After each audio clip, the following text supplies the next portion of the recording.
All right, welcome back to the Battle Buddies podcast, where we believe that you should not take on the world alone. I am joined today by Sensei Nick Rosalez for our second guest episode. We had a little bit of a mix-up with the guests, so I pulled in one of the most decorated instructors that I know, and definitely the most decorated in our facility. Sensei Nick has been teaching since 2000 and has a third-degree black belt. He's also Satori Alliance certified teacher in level 4 Krav Maga, certified in Strike Fit, certified level 2 mobility stick, animal flow instructor, and a certified personal trainer. Sensei Nick has a bachelor's from Academy of Art University in game design, which will be fun. We'll talk about that later. He is also known in this gym as our resident fitness guru and famed for his miraculous ability of healing. Sensei Nick, welcome to the show. Hi, and thank you. I appreciate all the recognition on those things. Yes, there was a lot of them. There's a lot of stuff to talk about. So first things first, though, why don't we start from the beginning? So for you, we had your brother, Sensei Matt, on the podcast last guest episode, and so now we're having your side of, I suppose, the history in the beginning. So walk us through sort of the history of the Sensei Nick, if you would. Yeah, so Sensei Matt wanted to be a Ninja Turtle, and then he joined martial arts so that he could be like them, and I was very young and I had to watch him, and I wasn't allowed to be somewhere else. So after watching him for a while, I said I can do that. I'd watched at least a year or two of classes, and so then I joined, and I was a wiggly panda of sorts at that time. Like, I was not good for a long time at the martial arts, but that's where it started. So you started as a wiggly panda. Yeah. There you go. What brought you, after you'd been doing martial arts for a while, was there a moment for you that you said, man, I think I want to stick with this? Let's see. When I was early on with martial arts, I was trying to find my footing, and I was just doing the stuff, not necessarily trying. And then when I was an orange belt, I was promoted to a rank that did not exist because they were basically holding me back. They're like, you're an orange 4th degree. And I was like, orange 4th degree. And then I started to realize I should probably focus on it. So then I started to actually focus on my martial arts, and it got a lot better. And then when I was like noticeably better and not just as good as my peers, then I was like, oh, I could really do this for a long time. It wasn't like I was the A+ student or like a movie star or anything. I was just, like, I know I can do this a lot better now. Like, it's becoming natural that I can do this stuff. So then I wanted to stick with it more at that point, which was probably around red belt. Yeah, okay, cool. Yeah. In the last couple of years, you've expanded into multiple different martial arts. And for those people listening who are maybe more traditional or more practical even, can you walk us through some of those and sort of what they've done for your fitness and for your martial arts in general? Do you mean Krav Maga or things after that? Krav Maga could be fine too, yeah. Yeah, I think when Krav Maga was something that we leaned into, like when it seemed like we were dabbling in it around 2014, 2015. And then once we did the level 1 test, for those who did do that, my brother included, everyone seemed like it changed them a lot. And so what we kind of want from the crew test for the kids here, so when they're trying to get the brown belts, that kind of did for our later in life martial artists here, was like, oh, we could be more aggressive. We can try harder in new ways. And I felt pushed in a way that I hadn't been pushed in a long time. And so then afterwards, I know Krav Maga can keep pushing me in that way, but I was looking for more ways that I could push myself in learning what I thought wasn't necessary for me. One things that I was like, I'm past the point I can move my body, but now can I move my body in different ways? And so the animal flow and the stick mobility and the breakdancing, for that matter, was all like me just trying to see what can I do? Can I handstand? Can I do stuff that I thought didn't matter? Hold on, breakdancing? Breakdancing isn't something that I'm like, I'm gonna pull that out of nowhere and breakdance, but animal flow pulls from breakdancing, and pulls from capoeira as well. So now I think to myself, like, can I can I do those things instead of just going, capoeira is like, whatever. Now I'm like, oh, actually, it's really hard to do capoeira, and it's really hard to do breakdancing. It helps with the animal flow. And if I can move my body in the ways that I would need to in order to do those things, can I defend myself better? And I think the answer is yes. Nice. That's super cool. So you mentioned a couple others I just want to hit on really quickly. So what about the mobility stick stuff? So when I... for a minute there, I was working at Equinox, probably like a year and a half until the pandemic hit. And then I was there, and there was a stretching class, and one of my clients needed to stretch better. And so I went to the stick mobility class with them, and we both felt a really good stretch.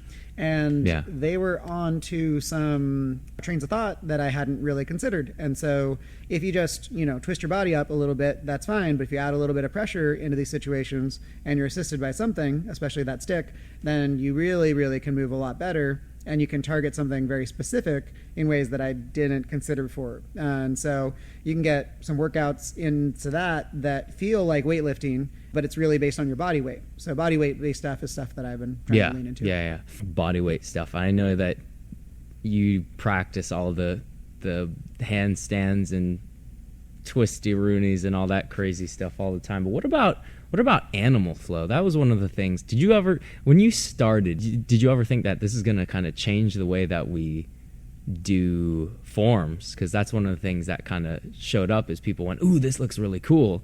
And then it started popping up all over the place after you did your level 3 form for us to see. People started going, man, that looks pretty cool. I want to try some of that. Did you ever have that thought that, oh, this is what's going to happen?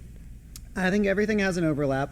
And I didn't predict that it would. I thought I was playing in the way that I like to, and if anyone likes what I'm doing, cool. But I'm not really concerned if they like what I'm doing. But I'm glad they do, because now seeing how much they're working on the bodyweight stuff, squat doesn't mean anything. A squat means squat. if you can do animal flow stuff, that's way harder. So if I can hold my body and do a front kick through or side kick through or jumping moves in animal flow, those things are much more challenging, but can look a different aesthetic entirely.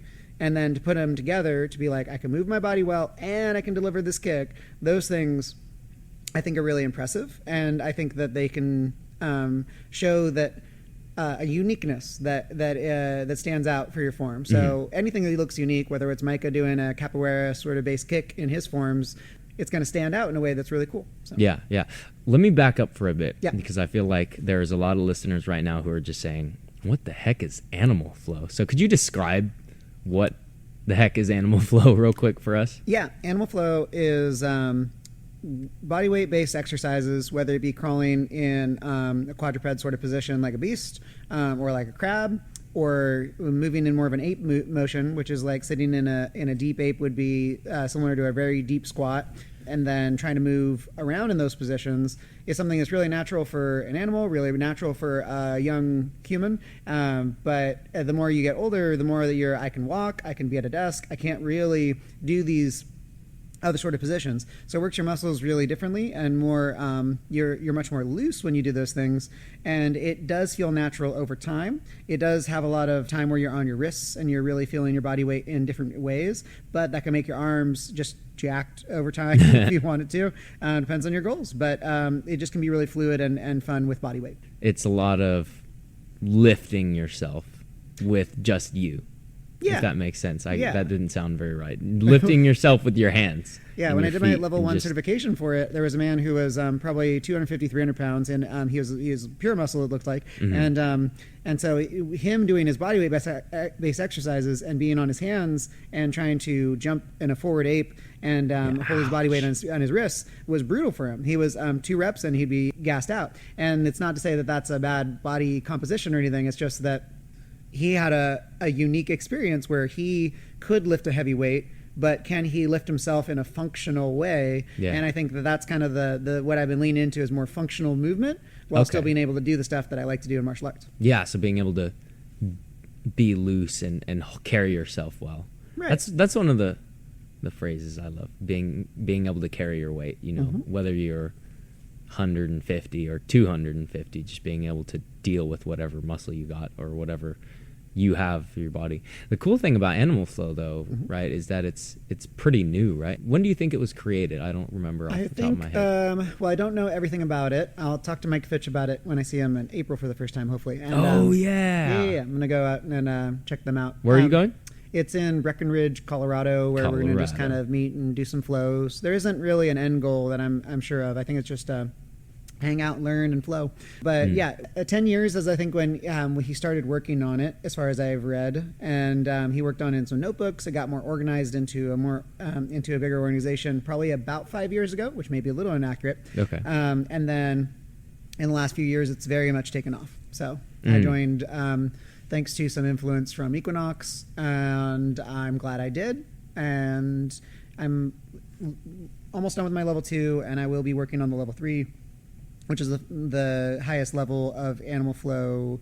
And then there's other moves you can do, and you can always combine it with your other things that you work on. So some people, I met a person who was a regional Animal Flow instructor from Santa Monica, and she likes to include things that are like interpretive dance into her Animal Flow as well. And then some people do include weights like kettlebells and stuff into their workouts for Animal Flow as well. Yeah.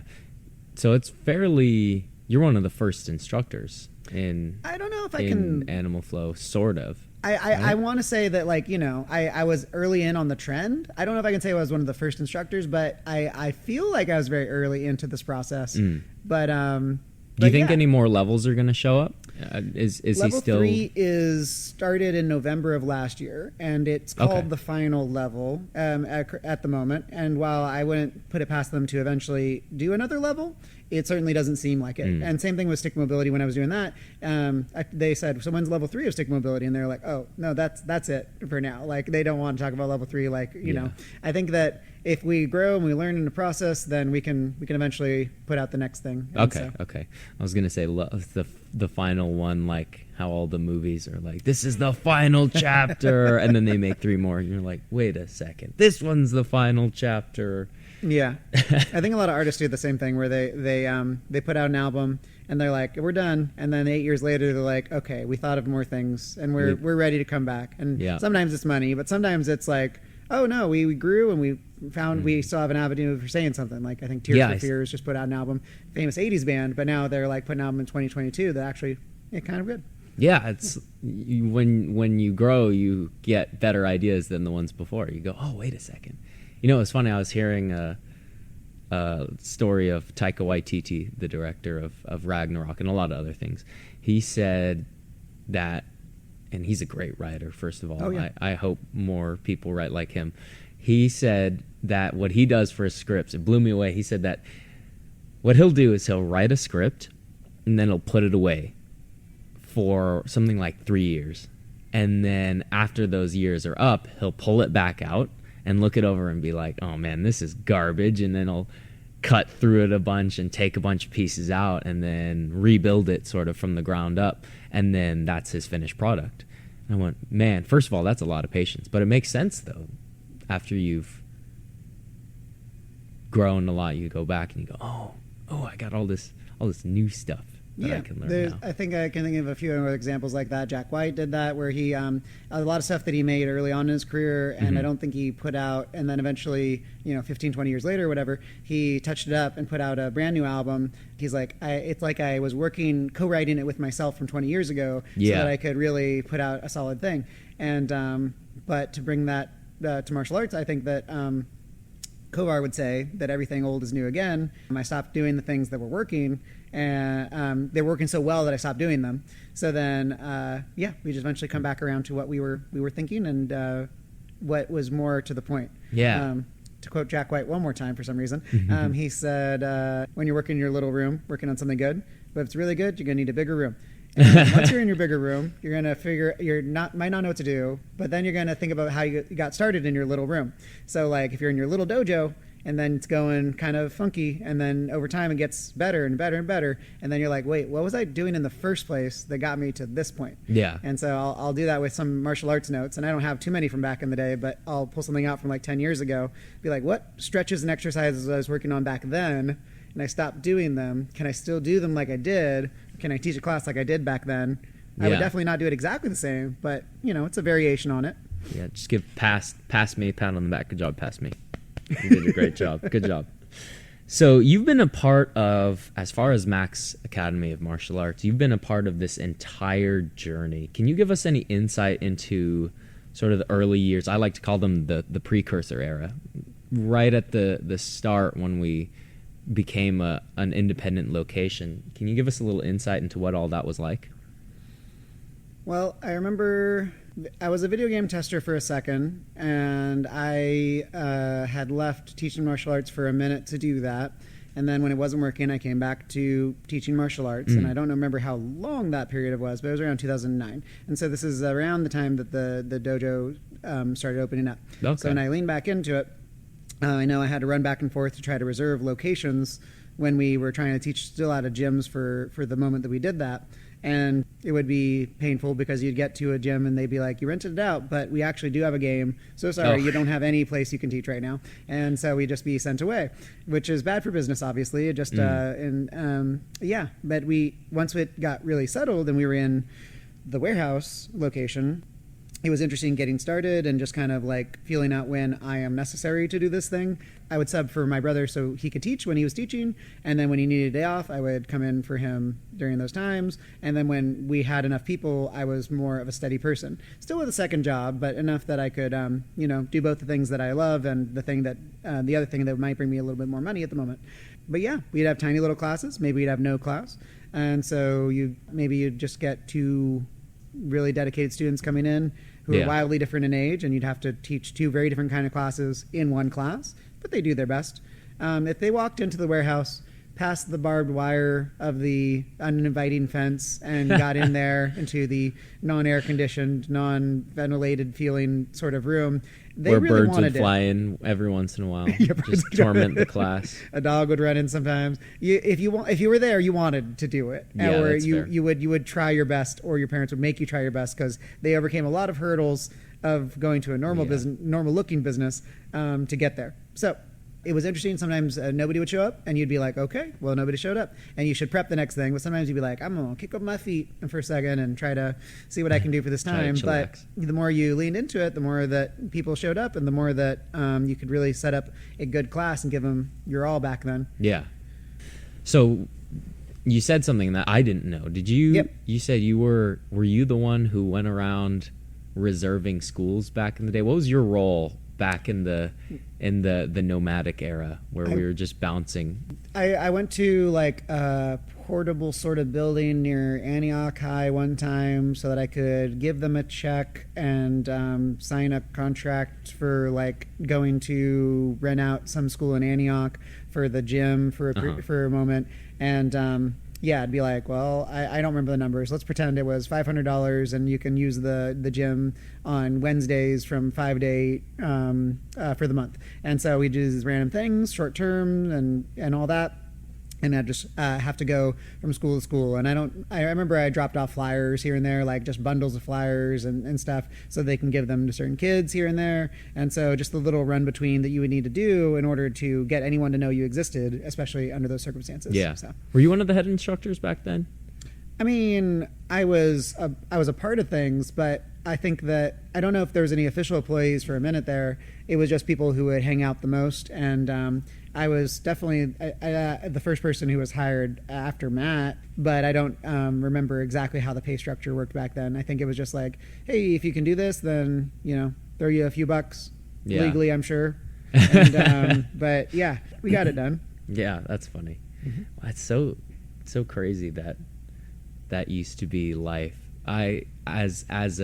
As a student at that time, I never really thought that much of it. It was just, we're just bouncing around, whatever. But I totally understand now from a business point, how did we survive that? How did we come out the other end? How do you think we survived? People are loyal to people, and I think that was a lot of what it was. Is even though I don't think there was too many people that stayed over, I think, let's say 50 very loyal people were ready to follow us where we went, but sometimes they really couldn't find us because we would be at a new school and they didn't hear down the grapevine what we would be doing. So if they couldn't find us, they might not, hey, if I can't if for a month, I don't know where you are. How am I going to do the class? But like they are trying, they're doing their best for it. And so if you are a part of somebody's life, then people are willing to work for it to make it happen. And so it's really nice that people had that loyalty, and some of those people I think still carry over to this day. Yeah, there you go.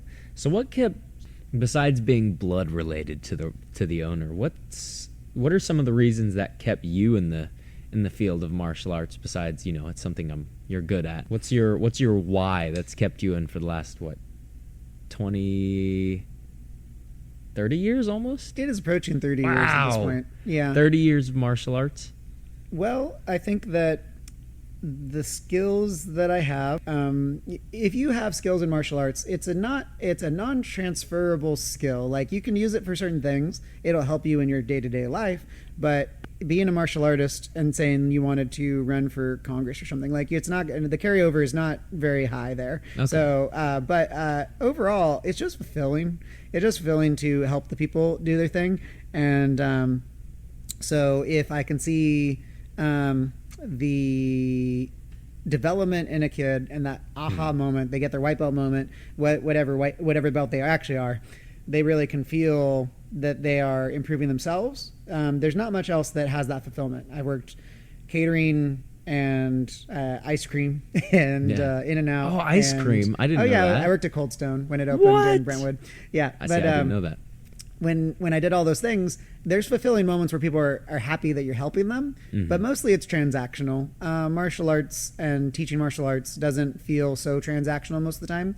You get to see real development that could help somebody they're going to feel more confident. They're not going to feel like they can't stand in a social situation because they're afraid of something. Now they're not as afraid of something. Yeah, maybe they'll just walk more proud. Maybe they'll meet somebody new because they have the confidence to do so. And even though martial arts isn't about that, it carries over into so many things that it's really nice to see that. The martial arts itself is not necessarily transactional. The things that we teach, the confidence and things like that are definitely transactional, right? You were here just, what was it, last week, I think? It happened again where someone came in and said, hey, we moved away, but my kid is now, he joined the wrestling team and he's doing all these sports. He's super outgoing, and it was mostly because of what he learned here, which is always super cool to hear and super fulfilling, like you said. Coming from a guy who's done many other things, you say it's pretty fulfilling. That's probably a pretty good thing to know. So most people know you as a martial artist. Now we're gonna stray off just a bit. Most people know you as a martial artist, but those who know you well probably know that there's so many other talents out there. So at the risk of making you brag, what are a few other things about Sensei Nick that most people don't know about? Okay. One of the weirder things is that I, for a while, I considered myself like a professional contest winner. Like I would enter all the contests, and a lot of them were from the local radio station 1105, which is not so much existing anymore. But I would enter to win concert tickets to Coachella or anything like that. And the thing is that I just kept putting my name out there, and you're going to lose. Like everyone is like, well, why enter a contest? You're going to lose. Well, you're definitely going to lose then because you didn't enter. But so I'd enter every time that it was possible, and it paid off all the time. And so it'd be like, I'm listening to the radio. I think they're about to announce that they need somebody to call. Sometimes I'd wait for them to ask me to call, or I'd enter online. I'll just list some of the things that I got to do. But it was like I got to do a limo ride to see Modest Mouse, and I met Angels and Airwaves, which includes one of the Blink-182 members. I went to Coachella for free. The tickets were free, not the travel, and then Outside Lands for free. Foo Fighters, the Pixies, Reliant K, and that is not even close to all of them, but it already feels like too many things to say there. But you just got to try. And so I remember one time I was sitting around with my brother. We were playing games, I think with Layla. And then I knew the Coachella tickets were happening. And so I was waiting for the moment. And then I just would call randomly, just between turns or something. And then they answered and I won. And he's like, Nick, this is ridiculous. It makes no sense that you just won. They didn't ask for you. I was like, well, you see, the radio waves don't travel the same speed everywhere. So somebody's going to get the notice before me. So if I don't do it before they ask, then I'll do it. So then on my phone call records, it'd be like, you've called Live 105 1,000 times this month. And I'm like, yeah. I mean, like, not really talking to them every time, probably talking like 3 times, but, you know, won the contest. Yeah. To be clear, all of the aforementioned concerts you went to, you won all of those. Yes, I won all of those. And then I know I'm already thinking of other ones that I didn't say, like the front row to the Red Hot Chili Peppers. And I got to meet Ben Gibbard at a small show where there was like 10 people there. And same thing with the Ting Tings. Yeah. So, yeah, I just won all those. I definitely paid for concert tickets. Like, I'm not only getting the freebies, but yeah. You're music connoisseur. I do like to go to a concert. That. Yeah, that's It cool. might have affected my hearing a little bit this morning. What would you say is one band that people haven't heard of but need to hear? I don't know. I think that I love indie and mainstream rock and things like that, and alternative music is where I thrive, but I don't think that I'm very much off the beaten path when it comes to that sort of thing. Mm-hmm. So me listening to The Strokes all the time, Interpol, what else have I been regularly listening to lately? Radiohead is one of my favorites, and every variation of that. But if you haven't listened to Radiohead, I would say listen to Radiohead or Atoms for Peace, which is an offshoot of Radiohead. But Tom York's a genius, and all of what he does, even though it's not everyone's cup of tea, it is just so creative. And sometimes I'll punch along to the vibes of certain songs as a thing to just kind of work through something. And it's not like the beats have hecka steady or anything. It's just that it's so random that if you punch to a certain random beat, and nobody's going to expect that beat, because if you're skipping beats here and there, then it becomes a very interesting way to spar, even when you're not thinking about what you're doing. Yeah, what was that one song that I forget? What were we doing? We were, I think, hitting heavy bags to the song, and the song was like it was like a 7-minute song, and we're going, it's still going. What was that? Okay. Now, not to promote the song, but I think it was Van Halen's "Hot for Teacher," and that one's relentless on the beat.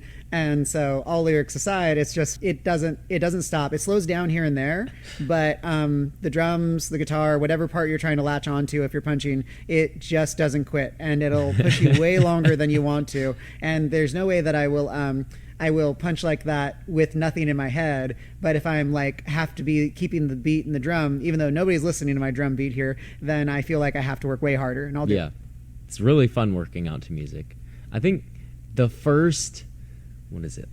Probably the first 13 or so years, maybe 10 years or so of me doing martial arts, I don't think I ever once worked out to music. And the first time I did it, I went, whoa.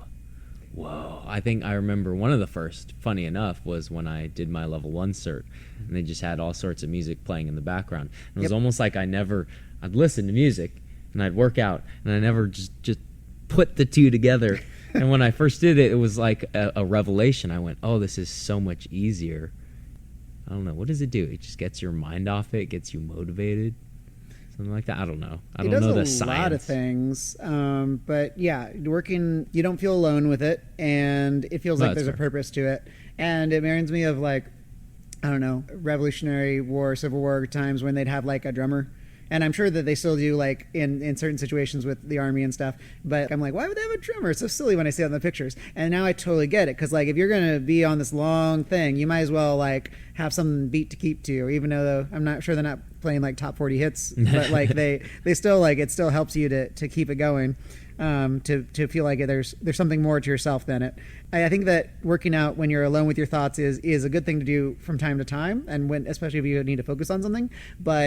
But if you are going to work out for an extended period of time and you've got nothing left to get you going, just the right song will push you to go a little longer. Yeah.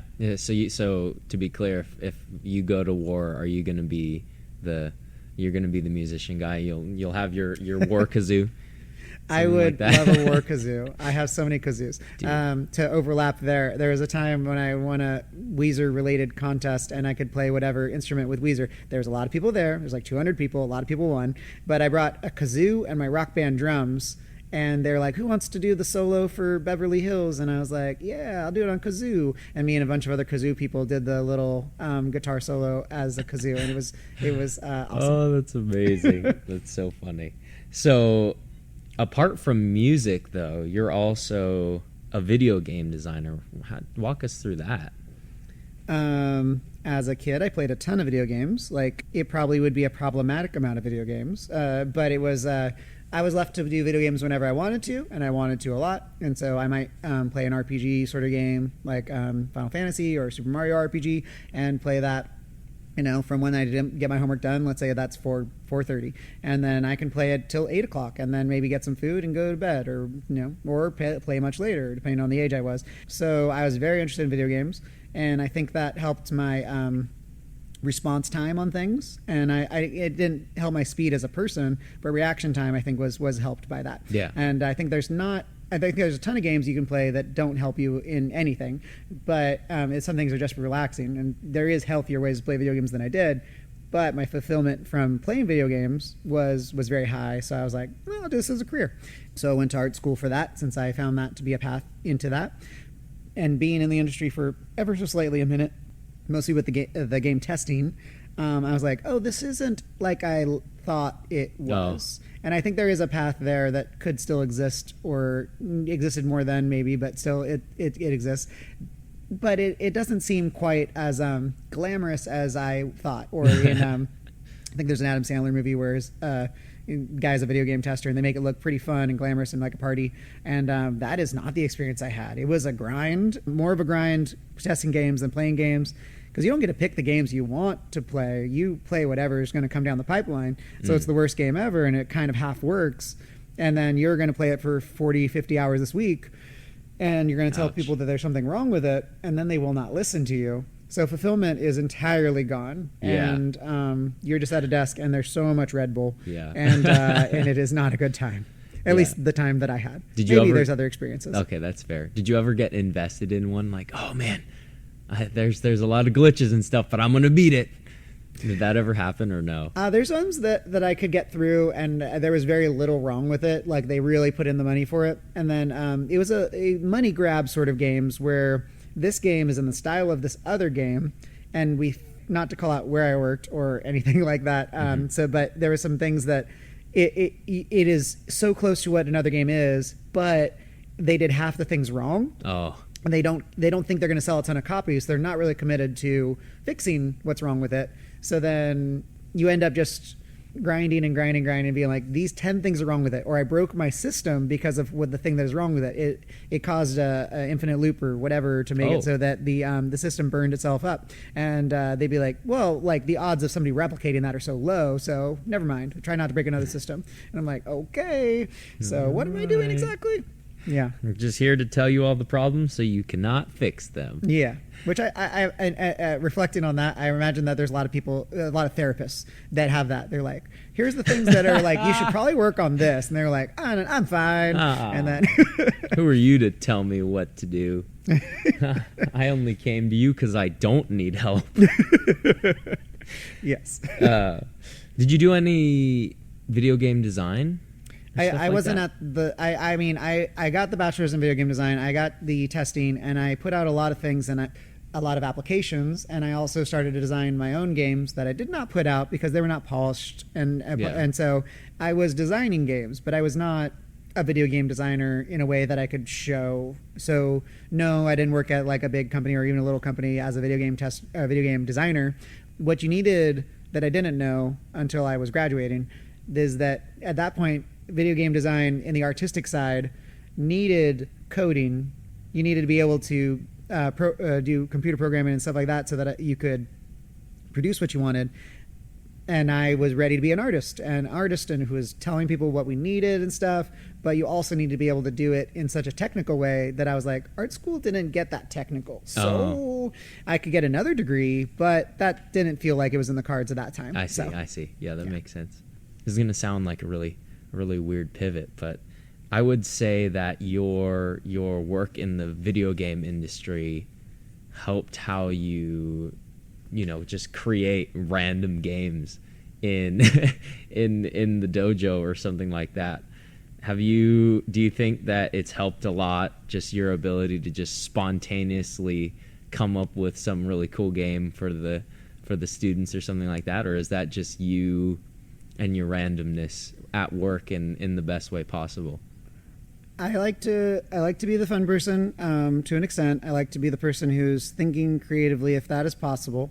I don't think you can insert creativity into all things all the time, but I think that when possible, if it can be done a different way, if everyone's awake enough to do so and game to play it a different way, then you can trick yourselves or trick others into working harder. And it's not a real trick in the sense that you did something that nobody wanted because they wanted to get better in martial arts. But if we can get better in martial arts while doing this thing that feels a little like a video game, then I think we're all winning. And so I think that's a fun overlap that can happen when done correctly. Yeah. And sometimes even my thoughts don't end up with like, I know everyone's having fun, but I'm not sure that this is beneficial. But they are moving their bodies, so that's beneficial. They're moving at least. Yeah, that's funny.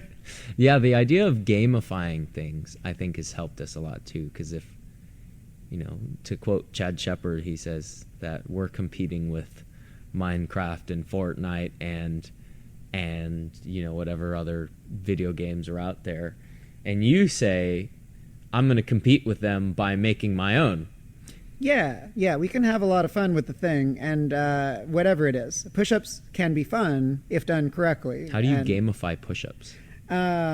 It's entered a micro mini game within it. So the push-up high five is fine, but if you go push-up high five, and every time you do the high five, it has to be a different high five, you're not thinking so much about the push-up. You're thinking about how creatively you can make the high five, and you're laughing about that, working your abs. You end up like, I did like 30 push-ups just now, even though I really wanted to do none. So now, I tricked myself into working hard. And you tricked yourself into a full body workout. Yeah. That's funny. For those who don't know, video game designer and music connoisseur, Sensei Nick is also a superhero. I bet you guys didn't know that. Oh, no. Do you want to tell the story of saving the lady, how you're actually a superhero and nobody knows it? Okay, secret superhero story. There's a number of times when I've tried to help somebody who maybe it didn't need to be me who was helping somebody.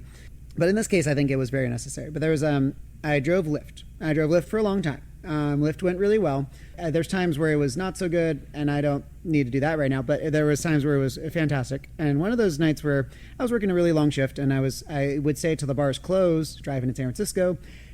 I picked up 4 people from a bar. Everyone's very intoxicated. Not me. I'm driving. I'm That's good. Yeah, I just want to be clear. And so everyone's intoxicated, and I'm in the back seat. Car's driving itself somehow. No, I got a Tesla, and oh no. No, I was driving my Explorer, and there was 2 people. The 2 ladies who are friends just met these 2 dudes who are friends, and they're thinking of going back to their place with them. And that's up to them. None of my business. But they barely make sense, which also becomes, is this my business? I don't know. But they literally asked me, should we go home with these dudes? And I'm like, I don't know. That's your choice. And then the guys are like just whispering to them, and the girls just look more and more tired. And the girls are like, you should hang with us. And I was like, what do you want to do? And I'm just trying to see what's up because it feels weird. They're like, we're going to play board games. We're going to I don't know, just hang out. And I was like, I like board games. And these dudes are looking at me with dagger eyes, like, no, what is this? And as I'm driving, and I was like, I didn't like any of the vibes. So I was just like, yeah, I'll come hang out, even though I just was suspicious of everything involved in this. All the guys are like, ooh. Yeah. And they're like, please, sir, we would rather you did not. Oh, and, they say that? They say something that's direct. And I'm like, that's okay. They invited me. So I'll just shake them off. And then, so I park and they give me another please don't. And then I'm like, eh. And then we go inside of this place, and it looks kind of like a dorm. I don't know. It's in San Francisco, but very unfamiliar with the place. And the girls are ready to sit down. They look like they're ready to fall asleep. And then one of the guys is like, okay, I'm going to ask you one more time to leave. And then I was like, no, I'm going to hang out as long as this needs, as long as they want to hang out with me, I think I would like to hang out with those girls because they asked me to. And I'm trying to be protective, but I'm trying to also pretend. So then one of the guys pushes me up against the wall, wants to lift me up.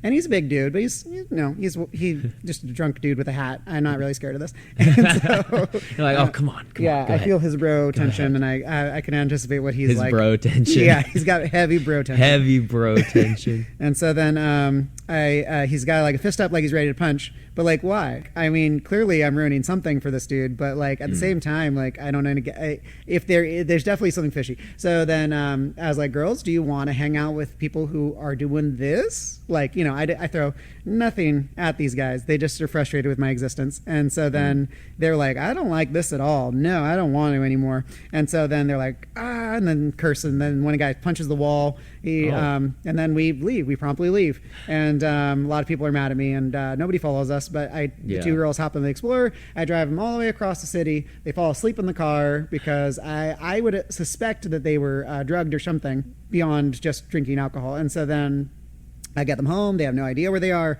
And I'm like, this is where you said is home. So is that accurate? And then they do get inside. I make sure they get inside and I leave. But they're very suspicious of me because they're probably drugged. And so it was very, I'm very happy that I did it. I was probably in more danger than I thought I was. Yeah. But it all worked out for me and better for them than I think they thought it was going to go. Yeah. And they probably never suspected. They might never realize it, but I wonder if they remember this night. They maybe don't. Maybe they don't. They might not even remember you. It's like, we were there and then we got home. It's like, yep, that was me. That was me. Yep. Yes. Man. Sensei Nick, the superhero. Well, I'm glad. Yeah. Be careful, or he'll yeet you across the walkway.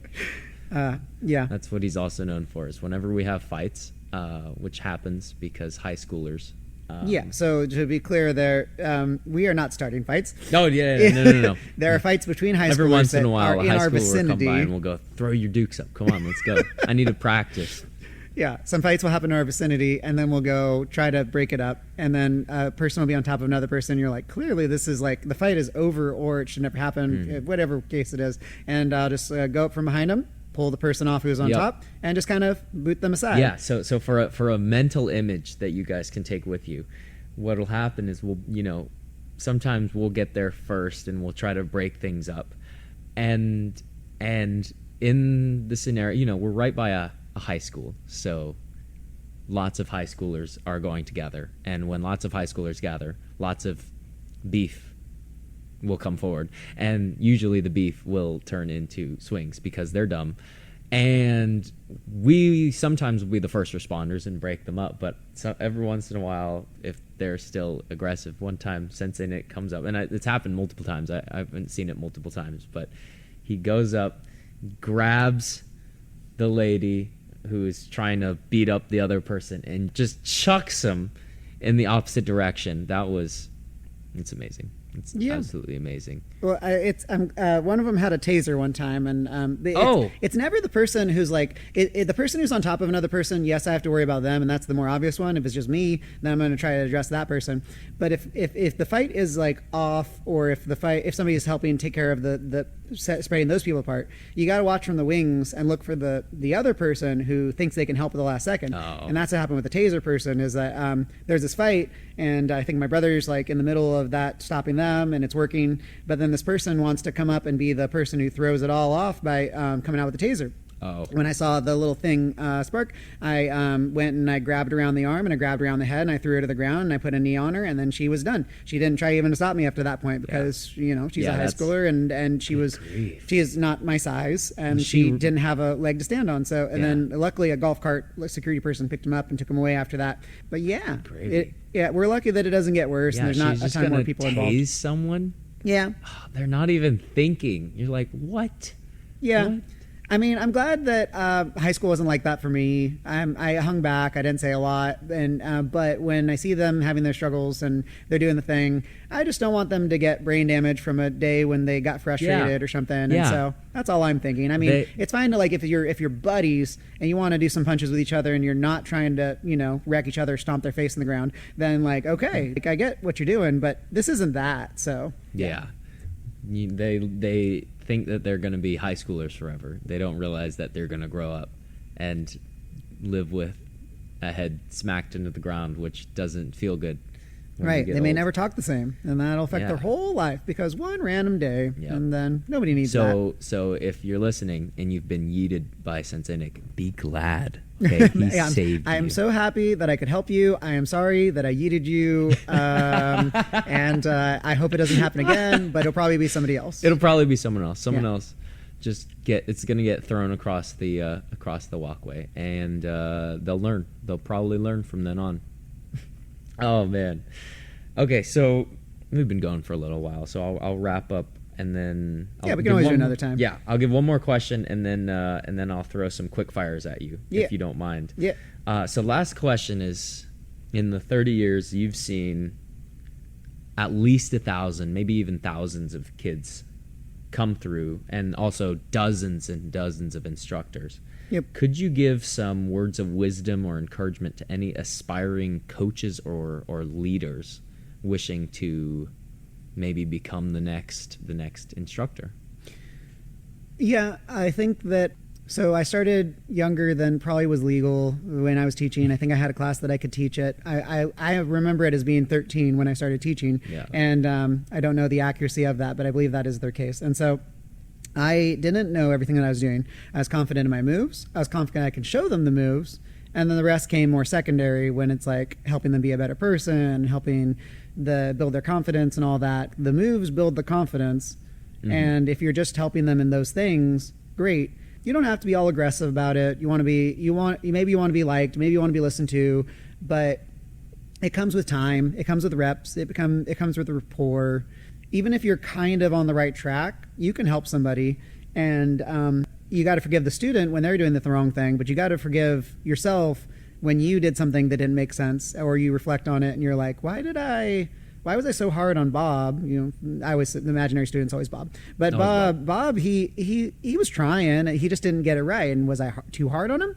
And you could be hard on yourself, but like next time, just learn from that mistake and do it a new way the next time. So when we get a push-up wrong, we rep it next time, we do better. When we teach a class and we're like, I didn't like this and that, well, next time I'll do better. We got to let go what the student does wrong here and there. We got to correct a little, overlook a lot and all that, but we got to make sure that we do the same with ourselves, that we got to recognize the wins that we had, and we got to recognize the wins they had. Otherwise, we're just two people who are grumpy and going to do push-ups or punches or whatever, and that's not the goal. So, yeah, my brother has I might have said this already on the podcast, so forgive me if I have. He has a phrase which is when we're working out in his gym. You can lag, you can flounder, you can take breaks, but you never give up. So it might not be the best, but you're going to keep going anyways. Yeah, there's a quote from a movie, and it's probably a cheesy movie, and I don't remember which one it is, but it's with The Rock and Kevin Hart, and then it's probably a cheesy movie then. Oh yes. Oh no. Oh yes. But Kevin Hart is like, well, what are you? Just like this guy who's got muscles, like anyone can do that.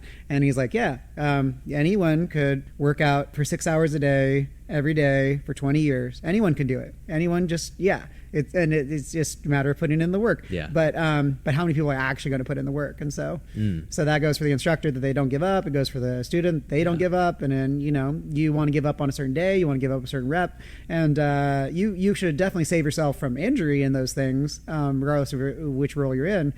But you just keep on going. Yeah. Anyone can be an instructor, but it's only those who really put in the work that become good instructors. Yeah, I can be an instructor with no experience. I can open a martial arts school with no experience, and I can give myself a black belt, and I can teach you things I learned on YouTube. And there would be something learned by somebody. They're certainly better than nothing. But if you know what you're doing and you've done it for a long time, hopefully you've done it in different ways and you haven't done the same rep a million times and you push yourself, and hopefully you can deliver that to your students as well. Yeah, good stuff. All right, well, let's go and move on. We're going to go to some quick fire questions. So answer these how you will, and we're just going to rep through them nice and fast. Sure. So first one, and these aren't meant to be as serious. Sure. Not that anything we've done so far is super serious. But anyways, first one, I actually don't know this. Favorite martial arts move? Twist kick, because it's a little weird, dude, and it's very effective when done correctly. And I'm sure a lot of people do see it coming, but a lot of people don't see it coming. More people don't see it coming than see it coming. Nice. Okay. Favorite martial arts to practice? I feel like this changes all the time for me, but yeah, I repeat myself a little here where everything is relevant to one another. I'm certainly leaning into the animal flow, which is more capoeira inspired. So that would be my answer, even if it's a little bit of a cheat answer. There you go.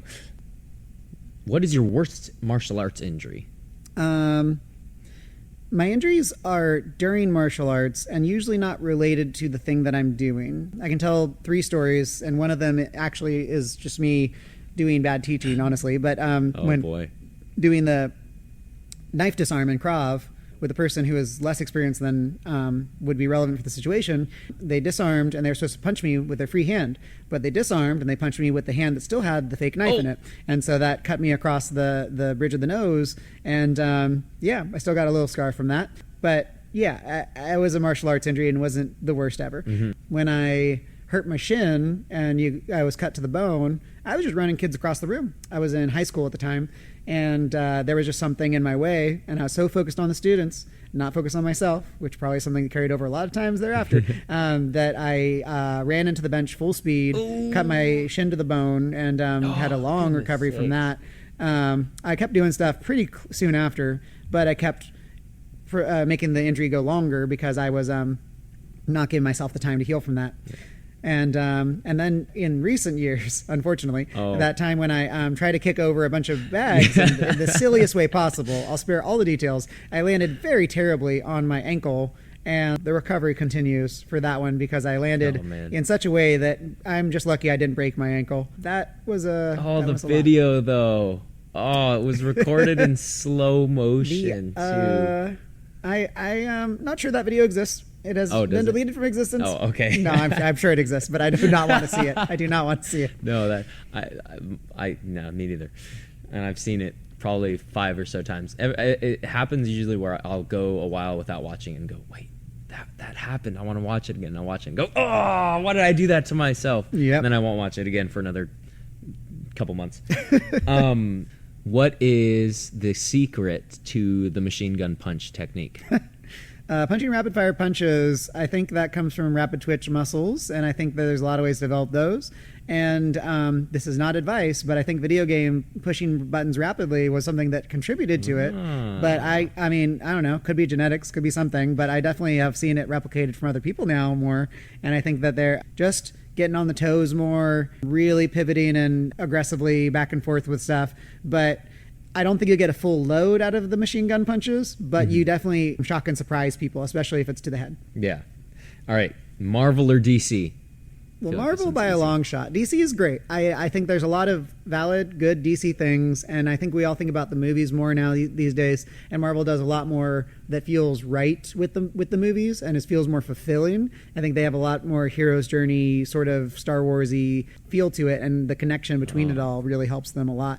But DC is trying to find their footing on that. Yeah. Eventually, they'll all cross over at some point when superhero movies aren't doing as well, if that ever happens. Batman versus Iron Man. Easily done. In the comic book world, when comic books didn't sell well here and there, they did it frequently. It's like every 5-10 years, I think. And it didn't always make sense. And they'd be like, it would often be a draw. Like, you can't have the Hulk and Wolverine, who I know are both Marvel. You can't have one really win. Nobody's going to die in most of these. And even if any superhero dies, they don't stay dead. Yep.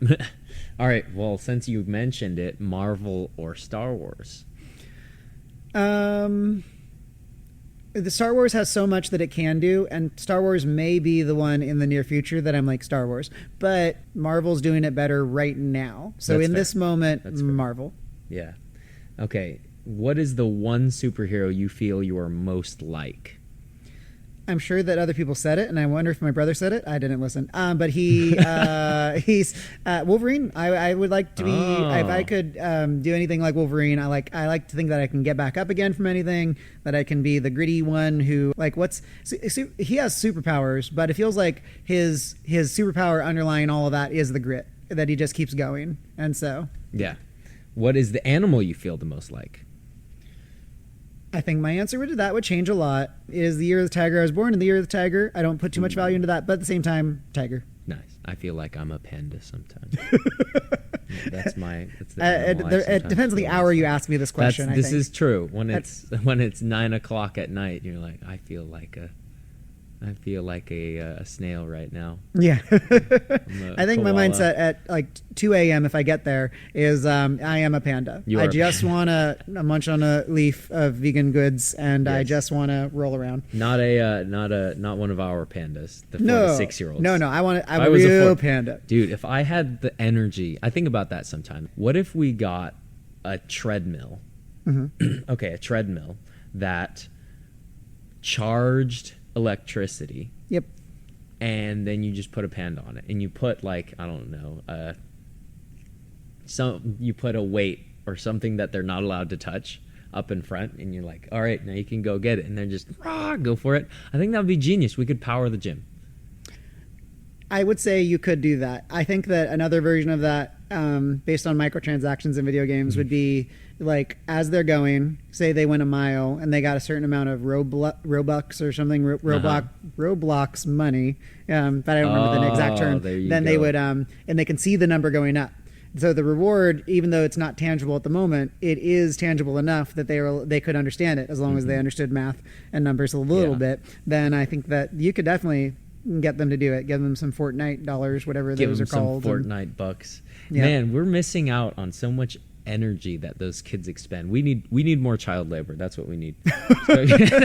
I cannot second that, but I understand the sentiment. Don't quote me on that. That's going to become a soundbite somewhere sometime, and I'm going to get in trouble.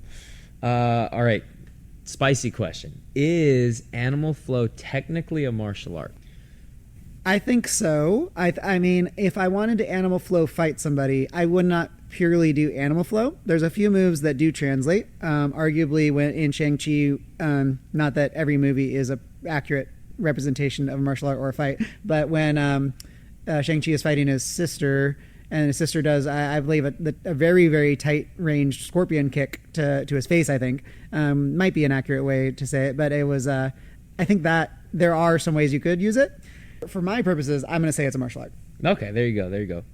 And now, one martial artist who you would never want to get into a fight with. There are so many.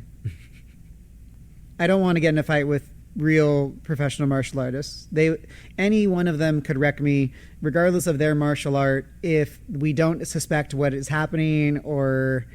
My answer is so many. If you had to name, like, 2 or 3. I'm going to name Katie from CSA because I do believe she would wreck me. I think we would hurt each other if we were in any sort of situation. Nobody wins, especially when we know what we're doing. But I think she knows how the fight of it would go more than the technicality that I would try to do. And I'd try to do something maybe too pretty, and she'd wreck my face for it. She's like, you threw an art kick. You're going down. What is this? Yeah. This spinning move? No, you're toast now. Yeah. Oh, now I'm trying to imagine some of these martial artists. Yeah, it is a nightmare. I'm going through it in my head.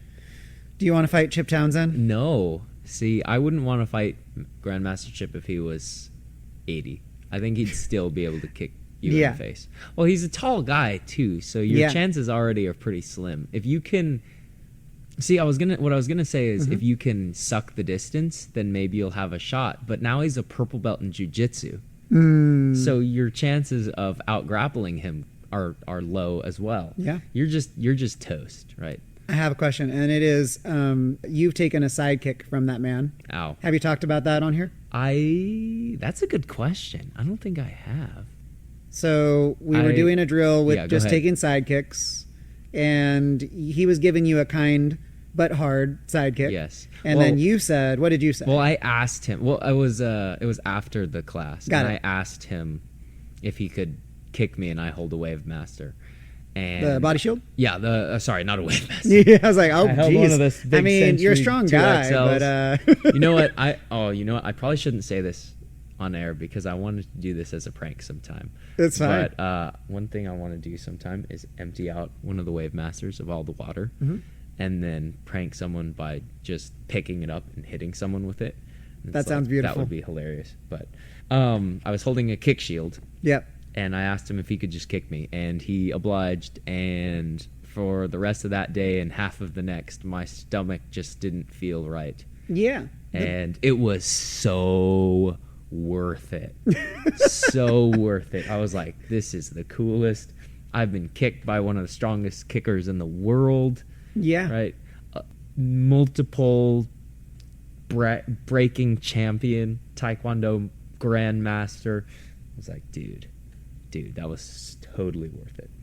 Okay, last question, and then we'll end for today.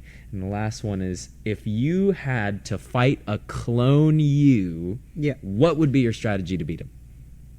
So he has all your abilities. How are you going to beat him?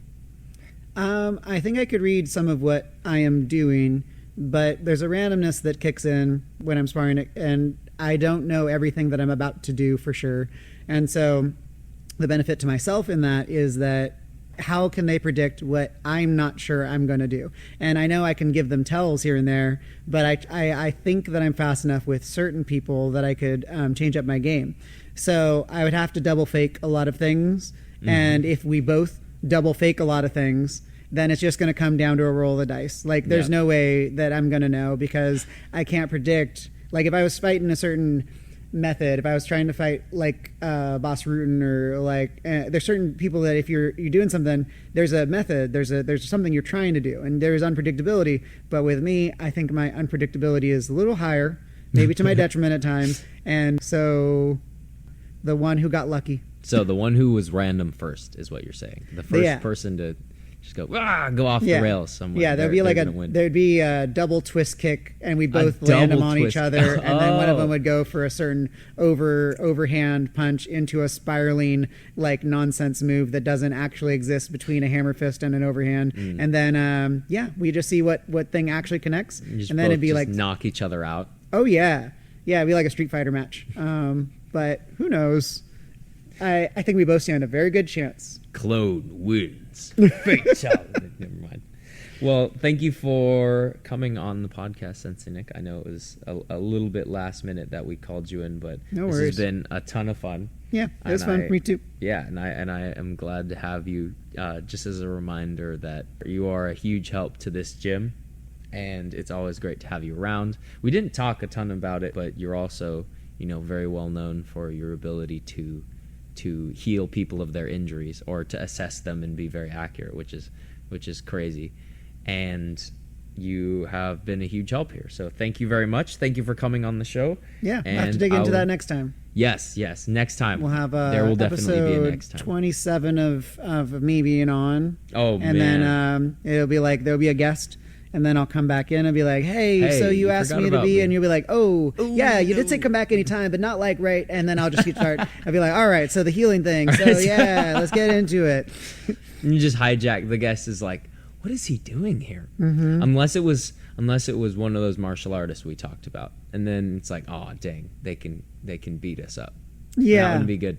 Yeah, I would not. If you get Grandmaster Chip to talk to you on here, then I would not dare interrupt him. Yeah, I would not take. Although he's too nice, he's would such probably, a nice guy. Yeah, he would let me. He'd let it happen, and then he'd kick you after. Yeah, when it was your birthday, and I was like, I messaged him, and I was like, can you like give him a cameo, so to speak? Oh, and that was so great. And he's like, no, I'm not taking any money for that. There's no way. He's a good guy. You're a good guy. It's all good, man. And I'm like, oh, this is too nice. This is way too nice. So yes, he's a very great guy. Hopefully someday. You know what would be really great though is if you came in to interrupt the podcast and it was your clone who was on the podcast and you two had to duke it out, and we'd just get the audio version of like I mean, in the sense of a podcast, this seems possible. Not in the sense of sci-fi reality exactly, but in the podcast forum, I mean, they might not know. Have you seen the video of someone edited a video of Joe Rogan's podcast, and they made him talking to himself? I have not seen that. Says something to him. Oh, it's so funny. Oh, we have to watch that. But he's talking to himself, and he just responds, and it goes back and forth. Oh, it's hilarious. And oh man, that was one of the better videos on YouTube. But that's what we'll do. We'll just edit you. We'll have you sit there, yeah, and then we'll have you sit somewhere else, and we'll just edit two Nicks talking to each other just on the podcast. Or you can just fulfill both sides of the conversation too. So there you go. For those of you listening, tune in next time for the Battle Buddies podcast by Sensei Nick featuring Sensei Nick. It has been a lot of fun having you. Thank you so much. And I will see you on the next time.